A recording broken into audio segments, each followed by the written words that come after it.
एक जाति है वो बार बार मनुष्य ही, लेकिन कर्म ही उसका ऐसे ही होता है।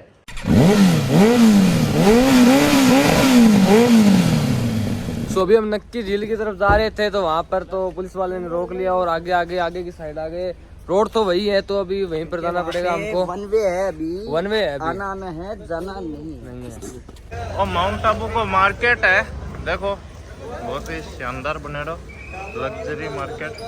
खाने के लिए नाश्ता हाँ, नाश्ता इधर है, नाश्ता इधर है।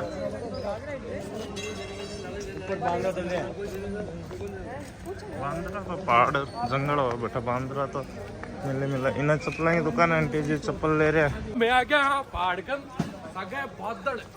नक्के झील, नक्के झील, नक्की झील भी आ गई है। अब नक्की झील है, अरे नहीं देखेड़ी तो माल थाने पूरी दिखा दूंगा। आ जाओ चलो आगे चलो। आओ मैं सागा जो और अभी मतलब वो गुब्बारा सब कर रहे हैं यार, भी गुब्बारा में बैठांगा मत जाओगा, मरी जाऊंगा, बैठते मरी जाऊंगा। वाओ, एक कने पहाड़ है गाइस और नक्की झील है। वाह, मेरे नाम की, तो मेरे नाम की, तो मैं लक्की, ये नक्की। गुब्बारा करने बैठी था ना यहाँ, सब जना मतलब माल घर चल बात रहा है। देखो गुब्बारा, इन्हें गुड़का का ले जाना पड़ेगा। हाँ पड़े इस बांद्रो अटे लोग का ना तावड़ा में कौन बैठा, तावड़ा में बैठे, तावड़ा में खड़िया और देखो शोर हो रे। हाँ, अरे ठंडी तो गर्म पानी में तो नया हमें। और व्यू देखो, शानदार व्यू है, बढ़िया साफ सुथरा शहर है, इतनी ज्यादा कोई गंदगी को नहीं है। ये देखो यहाँ का नजारा, ये हमारे सल्लू भाई तो थाने नाव को मैं शूम करता दिखाऊंगा। ये है नक्की झील, ये हमारे टीम मेंबर है सभी। देखो गाइस, झील में एक सांप है, मस्ती ले रहे हैं। तो एक है ना ये गाइस, सांप देखो, सांप तो मैं मारूं। देखो सांप है, मारने को नहीं आना, खवा दो। मछलियां ऊपर आ रही है, जिया जिया मां आना खा रही उन्हें। देखो धर्म पुण्य करना चाहिए, जीव जंतुओं ने खाना चाहिए, या तो बहुत। देखो मछलियां की आपस में लड़ाई भी हुआ है। देखो और बड़ो मछलो है, मछलो और मछली दोनों है गाइस। एक को मछलो बड़ो और एक मछली बड़ी सारी। खत्म हो गया तो गाइस, नक्की झील देख सको, कितनी शानदार व्यू है और बहुत ठंडी ठंडी हवा आ रही है। हटा के बैठ जाना आदमी, जी को अंदर हटो जान को जन्नत। बहुत सारी मछलियां हैं, सांप है, बड़ी मछलियां, छोटी मछलियां, हर तरह की वेरायटी है। टूरिस्ट आता रहे थे, देख सको, कैमरा लिया लोग खड़े हैं फोटो खिंचाने खातर।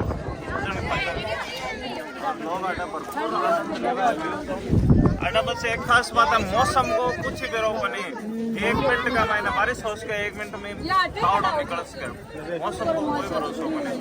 तो माउंट आबू अगर आओ तो नक्की झील जरूर घूमो, शानदार व्यू है, पॉइंट ऑफ व्यू सबसे बेस्ट। मम्मी वो नक्की झील में आ दो। एक मूर्ति, ओ दुनिया को पहले तरको।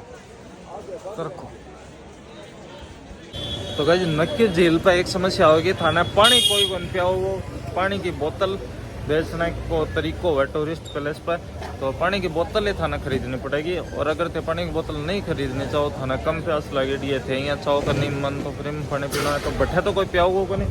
नक्की झील से जी बाहर आओगा तो जल मंदिर बने है, आठ है थे, बड़े तरीके से आराम से पानी पीस को और तेरी प्यास बुझा को, क्योंकि पानी के बिना तो देखो कि देखो कई काम ऐसा हुआ है कि अपने अगर नहीं भी जरूरत है अभी काम की तो करना चाहिए, कोई को भलो होता है। 2 छोटे छोटे बच्चे यहीं पर मेहंदी का टैटू मंडई 20 रुपया लिया, कोई ज़्यादा लिया मैं वो मंडवा लियो। हालांकि मैंने शौक को नहीं, पर अब इन्हें देखो मैं धोऊंगा, धोने के बाद ये ब्लैक को रेड हो गया, अब देखो रेड हो गया, और गोरा आत्मा की लागत भी बढ़िया।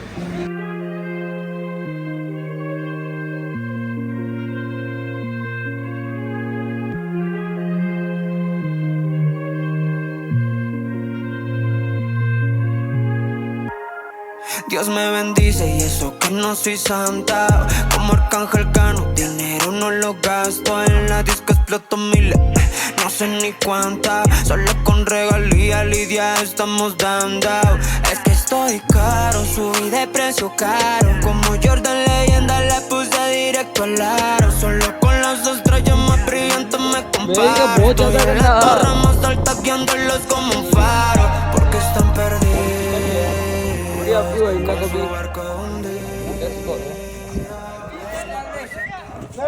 तो दोस्तों नक्की झील के पास में है भारत माता मंदिर और देखो सामने है भारत माता, सामने है भारतीयता, हमारा धर्म, हमारा सम्मान, हमारा विश्वास, हमारा सुंदर व खुशहाल सह अस्तित्व सहारा इंडिया परिवार की तरफ से वो बनेड़ो है और बहुत ही शानदार व्यू है। एक बार ये व्यू ने दिखा तो कितना शानदार व्यू है।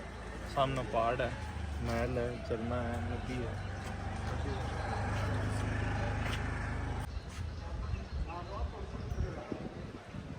तो हेलो गाइज, आपने तो कभी बादल देखा नहीं होगा, तो हम दिखाते हैं आपको बादल।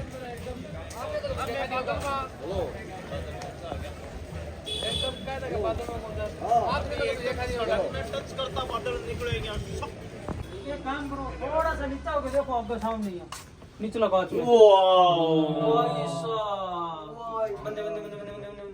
सबके मुंडा भी लिया। हर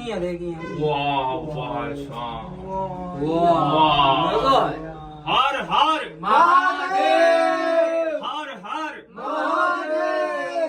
ओ ब्रह्मा कुमारी को वर्चस्वल म्यूजियम है इंगमाइन में अब आया और बहुत ही शानदार महादेव का दर्शन होया। अब मैं अंदर जा रहा यार। चप्पल जूता ले जाना अल्लाह हो गया यार। मंदिर है, इच्छा को नहीं रही। देखो आज हर मानव इन 5 विकारों में बंधा हुआ है। ये काम, क्रोध, लोभ, वार, अहंकार जो इंसान को अपना कब्जा करके रखा है। सारी दुनिया में रावण ने अपना जाल बिछाया है। ईश्वर मनुष्य को हमको इन विकारों से और ये भविष्य में देखो ये लक्ष्मी नारायण की दुनिया में अति कम समय में इस धरती पर देवताएं आने वाले हैं। शिव कार्तिक की कल्याणकारी है, वो सर्व गुणों का वो सागर है। घर की तो माता पिता तो शरीर को जन्म देते, लेकिन शरीर के अंदर में जो आत्मा है, आत्माओं का पिता परम पिता परमात्मा है। उस पिता हमारा बाप भी है, टीचर भी है, सदगुरु भी है। वो घर की बाप टीचर सदगुरु नहीं है, और परम सदगुरु है तो हमको मुक्ति और जीवन मुक्ति भी देता है। इसीलिए उसको हर धर्म के लोग एक अंतर रखा है, जो कि शिव और शंकर दोनों बाप और बच्चे हैं। ये कोई एक नहीं है, बल्कि वो रचयिता, ये इनकी रचना है। उनकी प्रतिमा अलग है, इनकी प्रतिमा अलग है। उनकी कर्तव्य कल्याणकारी, इनका कर्तव्य विनाशकारी है। लोग कहते हैं कि शिव की जटा से पानी निकला कहते हैं।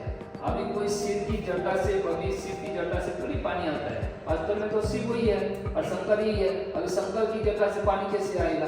कारण किया था उन्होंने का माध्यम लेकर के ब्रह्मा के द्वारा स्थापना बन से नई सतयुग दुनिया और कलयुग के अधर्म का विनाश शंकर के द्वारा, विष्णु के द्वारा नई सतयुग की पालना करता है। ये 3 काम भगवान शिव भी करके जाता है। सब जगह पर उनका यात्रा शिवलिंग करता है। वो ऊंचे देवता ईश्वर, वो परम धाम में रहता है। ये साकार सुखी मनुष्य कर्पोरियल वर्ल्ड कहते हैं, इसको सब्टल वर्ल्ड कहते हैं, उसको इनकॉर्पोरियल वर्ल्ड कहते हैं, माने निराकारी दुनिया कहते हैं। और ये सब्टल वर्ल्ड में वहाँ प्रकाश की शरीर है, यहाँ प्रकृति का जैसे शरीर है, वहाँ प्रकाश की शरीर है। और कलयुग में हम ये इस धरती पर आएंगे तो यहाँ हमारा प्रकृति का शरीर है, 5 तत्वों वाला बना हुआ शरीर। वहाँ 5 तत्वों वाला नहीं है। सबके अंदर में आत्मा है, ईश्वर नहीं है। सबके अंदर में आत्मा है। आत्मा अनेक है, परम आत्मा एक ही है।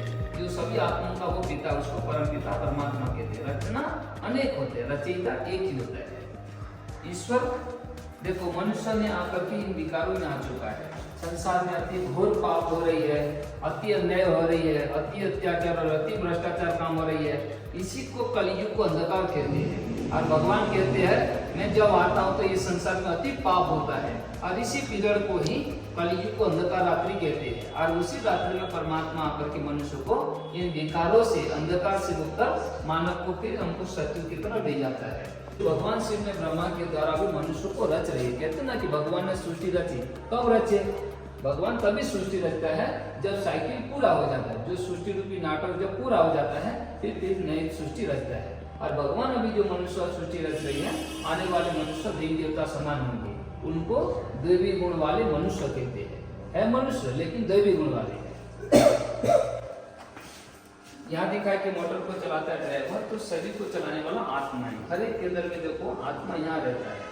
इन दो चक्षु से तो सारी जगत को देखते हैं, लेकिन आत्मा का ज्ञान मिलने से हम इन सब बातों को जान सकते हैं। क्या जान सकते हैं? हम चारों युगों को जानते हैं, तीनों कालों को जानते हैं, ईश्वर को हम जान जाते हैं। लोग कहते हैं कि हम ईश्वर को कैसे देखेंगे? अरे ईश्वर को हम लोगों ने इन प्रकृति आंखों से प्रकृति की जड़ को, मूर्ति को देखते हैं। जैसे आप लोगों ने शिवलिंग देख करके आया, इधर भी शिवलिंग, ये प्रकृति से हमने प्रकृति को देखा, लेकिन वो चैतन्यता को नहीं देख सकते हो। उसको देखने के लिए क्या चाहिए? आपको ज्ञान नेत्र चाहिए। उसको समझ करके हम आपको याद करेंगे कि परमात्मा निराकार है, ज्योति स्वरूप है, वो ज्ञान का सागर है, वो सभी आत्मा का वो रचयिता है। ये ज्ञान से समझा, इसको दिव्य दृष्टि कहते हैं, इसको ज्ञान नेत्र कहते हैं, इसको समझ नेत्र कहते हैं। जब समझ जाएंगे वो परमात्मा आपको बुद्धि में रहेगा, वो इन नेत्रों में नहीं रहेगा, बल्कि वो बुद्धि में रहेगा कि परमात्मा निराकार है और उसका कोई शरीर नहीं है, वो सूक्ष्म है। जैसे आत्मा सूक्ष्म है जो शरीर के अंदर में है, लेकिन उसको शरीर चाहिए पाठ बनाने के लिए, इसलिए ये पाप अपनी कर्मों से ये पाठ से देखो पाप महात्मा को ज्ञाता पाठ के द्वारा। अगर एक बार इंसान मनुष्य अगर पैदा होता है तो एक बार होता है तो अच्छे होगा कि कैसे होगा? तो मैं आपका कहना है कि आदमी आदमी बनेगा, आदमी आदमी ही बनेगा। कोई भी प्राणी योनि नहीं बदलता है, सभी को कर्मों का फल अपनी अपनी योनि में मिलता है, इसमें योनि नहीं बदलेगा। ना कोई खरगोश कछुआ बनेगा, ना कछुआ सांप बनेगा, ना सांप कोई मोर बने, कोई नहीं बदलती है। जिससे उन लोगों ने भी लड़ते हैं, क्योंकि मनुष्य जैसे बिगड़ता है तो जानवर भी बिगड़ते हैं। पूरे संसार में जनसंख्या बढ़ने का कारण आत्मा सब भगवान के घर से आते हैं। धरती पर पहले 9 लाख आत्मा सतयुग की शुरुआत में आए। देखो सतयुग की शुरुआत में जहाँ स्वयं लक्ष्मी और नारायण का राज्य था, लक्ष्मी नारायण का फर्स्ट सेकंड करके वहाँ राजा ही 8 गति चलता है। ऐसे त्रेता के अंदर कलयुग में है। सारे संसार में देखो भाई भाई में दुश्मनी बढ़ती जा रही है, रोज बहनों के ऊपर अपहरण बलात्कार भी बढ़ रहा है, गृहस्थी का हालत भी बिगड़ा हुआ है, जीवन का कोई भरोसा नहीं, कोई नहीं सोचता, बस अपनी अपनी खा पी करके मस्ती में है। लेकिन ये संसार आकर के कहाँ तक पहुंचा है देखो। अभी इतनी देश बिगड़ गया है, एक ही देश में आपस में कितना क्या क्या समाचार नहीं हो रही है। अभी सभी देशों में आपस में देखो इतना हत्या। विश्व में सुख शांति तब थी जब लक्ष्मी नारायण का राज्य था। अभी इसीलिए क्या कहते हैं ईश्वर, ये दुनिया पुराना हो गया है, ये सृष्टि अभी पुराना हो गया है, इसीलिए तुमको ये दुनिया अभी तुमको छोड़ना पड़ेगा। जैसे बड़े बड़े बिल्डिंग होता है, माने ये बड़े बड़े सिटी में जब बिल्डिंग पूरा लाइफ हो जाता है, उसको देखो गवर्नमेंट ने अद्भुत, बहुत ही अद्भुत, ये लक्ष्मी नारायण जी की प्रतिमा बनाई गई है यहाँ पर।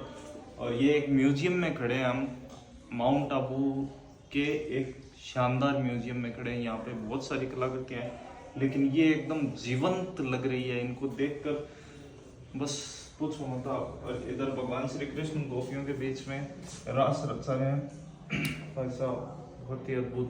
ये म्यूजियम का मैंने आ गया, मैं समाप्ति एंड के ऊपर आ गया। तो आज शिव जी की प्रतिमा, इनके ऊपर आप कोई भी नोट या सिक्को चढ़ाना था, शिव जी के ऊपर जल चढ़ा। तो एक बार